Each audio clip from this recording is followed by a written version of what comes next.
Hello, my name is Yvonne Reis. I'm 47. I was born in Marlborough, Massachusetts.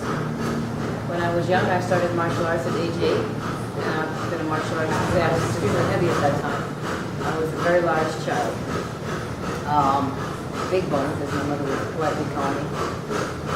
And later on in life, I actually reached a lot of heavy weight and lost a bit. But from Marlborough, Massachusetts, went to school at Marlborough High.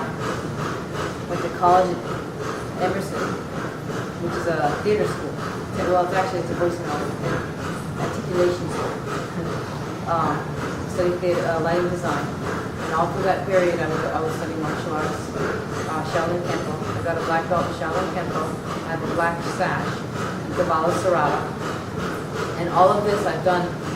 I was diagnosed at age 8, what they called back then, which is they called it childhood arthritis, but it was actually osteoarthritis. So I've had osteoarthritis for many years. At age 16, I found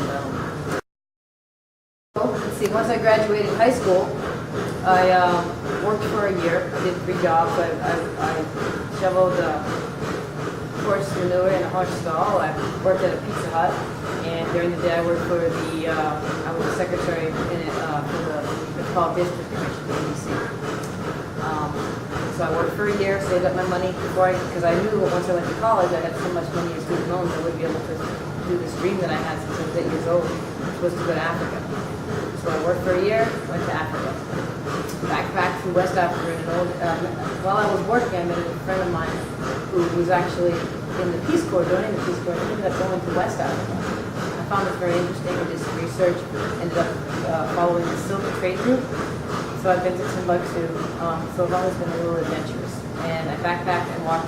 I had no friends that wanted to go with me, so I graduated high school, worked for a year, and the first time away from home was West Africa, and I went by myself. There was no one else there. Very traumatic for my family, but they let me go anyway. Backpacked for about a year, ended up doing Europe. My mom flew over to England, met me, and then I flew back home with them, worked for another year, got a job at a coffee center. Then I went to Emerson College.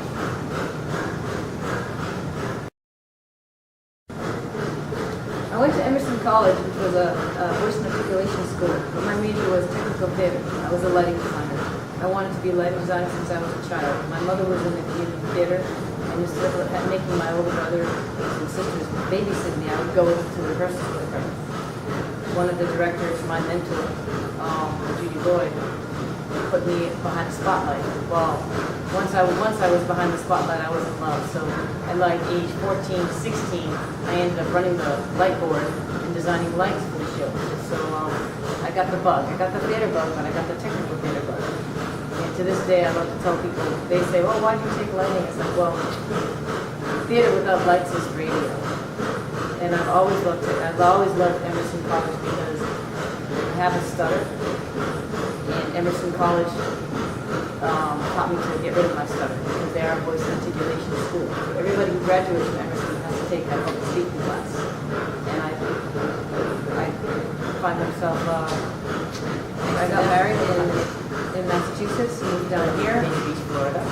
Got divorced, weighed 228 pounds, big as well. I got to start losing some weight. So I found a martial arts school.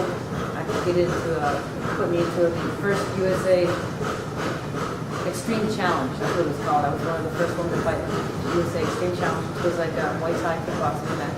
I won that event. My trainer was Ronnie Canino, and she asked me if I wanted to amateur box. And that was the first time I'd ever heard about amateur boxing. So in my early 30s, I started a new career. I became an amateur boxer. In 2002, I won the silver medal in the World Games in Turkey. I am a professional fighter. I'm a boxer and MMA fighter. 47, so I'm getting ready to retire. First women's middleweight world champion for WBC. I won that title in Nairobi, Kenya, 2006, and it was also Fight of the Year.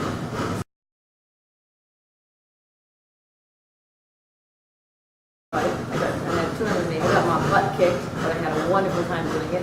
I remember you can even go, you can YouTube me on the Bellator fight. Every time I go to a Bellator fight, I see myself, I ate a knee in the first 49 seconds of the fight, and I see myself going down. So I made the big screen that way. I don't know if that's really how I wanted to make it. But I learned a lot about that. Something most people don't know. Even when I get down, I can get back up. When I get knocked out, I have the courage to get back up. So my sport has taught me to be able to dig deep into myself. You know, when I first heard about this show, I'd always been kicking around the idea about the Amazing Race and Survivor and all that stuff. I was wondering if I could possibly do it because I'm an adventurous spirit myself. As I said before, I backpacked around the world. And I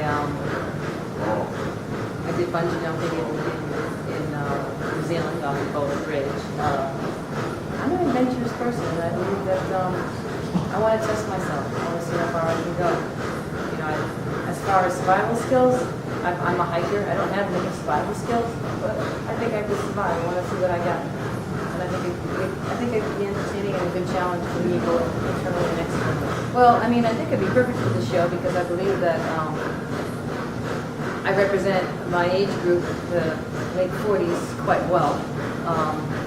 And I know that I got a loud mouth and a loud personality. I've been told that a few times by a few people, even the kids I teach. I'm trying to learn patience. That's why I come to bat to get rid of the patience. As far as what I would do with my share of the money, I would like to help my trainer open up a larger gym so we can just put amateur boxing shows on because I think amateur boxing keeps kids off the streets and it does a lot for people. They may never be world champions, but it teaches kids how to handle the stress and the anger of today's days. And they won't be committed if they can't get to compete. Competing nowadays in amateur boxing is very expensive. So if we get a larger gym where we can actually do local competing, local shows in our gym, I want to put more shows on because these kids don't want to stay. They won't keep coming to the gym, which keeps them off the streets unless they get to compete. So my goal is try to get a larger space so we can have the amateur shows. My goal is to become a professional referee someday. I'm actively involved in amateur boxing.